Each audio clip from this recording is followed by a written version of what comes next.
ಎನ್ನ ಆತ್ಮಸ್ವರೂಪಿಗಳಿಗೆ ಎನ್ನ ನಮನಗಳು. ನನ್ನ ಚಾನಲ್ಗೆ ತಾವು ಸಬ್ಸ್ಕ್ರೈಬ್ ಆಗದಿದ್ದರೆ ಕೂಡಲೇ ಸಬ್ಸ್ಕ್ರೈಬ್ ಆಗಿ ಮತ್ತು ಮಗ್ಗುಲಲ್ಲಿರುವ ಬೆಲ್ ಬಟನನ್ನು ಒತ್ತಿ. ಈಗ ನಾವು ಮಾತನಾಡುತ್ತಿರುವ ವಿಷಯ ವ್ಯಕ್ತಿ ಶಾಶ್ವತ ಅಲ್ಲ, ವ್ಯಕ್ತಿತ್ವ ಶಾಶ್ವತ. ಜೀವ ಶಾಶ್ವತ ಅಲ್ಲ, ವಿಚಾರ ಶಾಶ್ವತ. ವ್ಯಕ್ತಿ ಎಂದಿಗೂ ಶಾಶ್ವತ ಅಲ್ಲ. ಆತ ತಾಯಿಯ ಗರ್ಭದಲ್ಲಿರುವಾಗ ಮೊದಲು ರೂಪ ಇದ್ದಿಲ್ಲ. ಆಮೇಲೆ ರೂಪ ಆತನ ಬದಲಾಗುತ್ತಾ ಬಾಲ್ಯ, ಯೌವನ ಹಾಗೂ ಮುಪ್ಪು ಹೀಗೆ ರೂಪಗಳು ಬದಲಾಗುತ್ತಾ ಹೋಗಿ ವ್ಯಕ್ತಿ ಎಂಬ ಶಬ್ದದಿಂದ ಎಲ್ಲರಿಗೂ ನಾವು ಚಿರಪರಿಚಿತರಾಗುತ್ತೇವೆ. ಆದರೆ ಒಂದಿಲ್ಲ ಒಂದು ದಿನ ಈ ಶರೀರ ನಾಶ ಹೊಂದುವುದು ನಿಶ್ಚಿತ. ಹಾಗೂ ಬಾಲ್ಯದಲ್ಲಿರ್ತಕ್ಕಂಥ ರೂಪ ಯೌವನದಲ್ಲಿಲ್ಲ, ಯೌವನದಲ್ಲಿರ್ತಕ್ಕಂಥ ರೂಪ ಮುಪ್ಪಿನಲ್ಲಿ ಇರುವುದಿಲ್ಲ. ಅದಕ್ಕೆ ವ್ಯಕ್ತಿತ್ವ ಎಂದಿಗೂ ಶಾಶ್ವತ ಅಲ್ಲ. ಆದರೆ ಆತನ ವ್ಯಕ್ತಿತ್ವ ಶಾಶ್ವತ.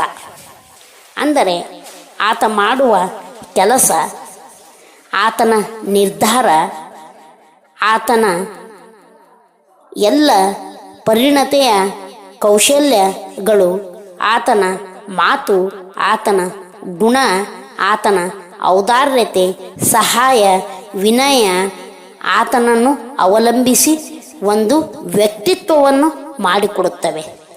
ಅಂದರೆ ಎಷ್ಟೋ ತಾಜ್ ಮಹಲು, ಗೋಲು ಗುಮ್ಮಟ ಇನ್ನೂ ನಮಗೆ ಕಾಣಸಿಗುತ್ತವೆ. ವಿಶ್ವೇಶ್ವರಯ್ಯನವರ ಡ್ಯಾಮು, ಅಬ್ದುಲ್ ಕಲಾಂ ಅವರ ವಿಜ್ಞಾನದ ಮಹತ್ವ, ಐನ್ಸ್ಟೀನ್ ಅವರ ಹೀಗೆ ಅವರು ವ್ಯಕ್ತಿ ಈಗಿಲ್ಲ.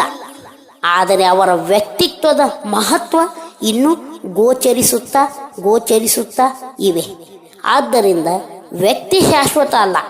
ನಾನು ಎಷ್ಟೇ ಸುಂದರ ಇದ್ದೇನೆ, ನಾನು ಎಷ್ಟೇ ಬೆಳೆದಿದ್ದೇನೆ ಅಂದರೂ ಕೂಡ ಒಂದಿಲ್ಲ ಒಂದಿನ ನಾಶ ಹೊಂದುವುದೇ. ಆದರೆ ಆತ ಮಾಡುವ ಕಾರ್ಯಗಳು, ಕೆಲಸಗಳು ಮಹೋನ್ನತವಾಗಿದ್ದರೆ ಮಾತ್ರ ಆತನಿಗೆ ಆ ವ್ಯಕ್ತಿತ್ವ ಕಂಡು ಬರುವುದು. ಆತನ ವ್ಯಕ್ತಿತ್ವ ಶಾಶ್ವತ. ಅವ ಇಲ್ಲವಾದರೂ ಆತನ ನೆನಪು ಎಲ್ಲರಿಗೂ ಮೇಲಿಂದ ಮೇಲೆ ಬರುವುದು. ಅದರಂತೆ ಜೀವವೂ ಕೂಡ ಶಾಶ್ವತ ಅಲ್ಲ. ಒಮ್ಮೆ ಈ ಜೀವ ಬಂದಿದೆ ಎಂದರೆ ಮತ್ತೆ ಇದು ತಿರುಗಿ ಹೋಗಲೇಬೇಕು. ತನ್ನ ಗಮ್ಯಸ್ಥಾನದಿಂದ ಬಂದು ಕೊನೆಗೆ ಅದೇ ಗಮ್ಯಸ್ಥಾನವನ್ನು ಹೊಂದುವುದು. ಅಂದರೆ ಮಣ್ಣಿನಿಂದ ಮಡಕೆ ನಾಶವಾದ ಮೇಲೆ ಮತ್ತೆ ಉಳಿಯುವುದು ಮಣ್ಣೆ. ಅದರಂತೆ ಜೀವ ಎಂದಿಗೂ ಶಾಶ್ವತ ಅಲ್ಲ. ಈ ಜೀವ ಇದರಲ್ಲಿರ್ತಕ್ಕಂಥ ವಿಚಾರ ಶಾಶ್ವತ. ಯಾವ ವಿಚಾರ ಮಾರ್ಗವಾಗಿ ನಾವು ಕೆಲಸ ಕಾರ್ಯಗಳನ್ನು ಮಾಡುತ್ತೇವೆ, ಯಾವ ವಿಚಾರ ಮಹೋನ್ನತವಾಗಿ ನಾವು ತಿಳಿದುಕೊಂಡು ಎಲ್ಲ ಅಭ್ಯಾಸವನ್ನು ಮಾಡಿ ಯಾವ ವಿಚಾರದಿಂದ ನಾವು ಕೆಲಸಗಳನ್ನು ಮಾಡುತ್ತೇವೆ, ಅದು ಶಾಶ್ವತವಾಗಿ ನಿಮ್ಮ ಬದುಕಿನಲ್ಲಿ ಉಳಿಯುವುದು. ಧನ್ಯವಾದಗಳು ಮಿತ್ರ ಬಂಧುಗಳು.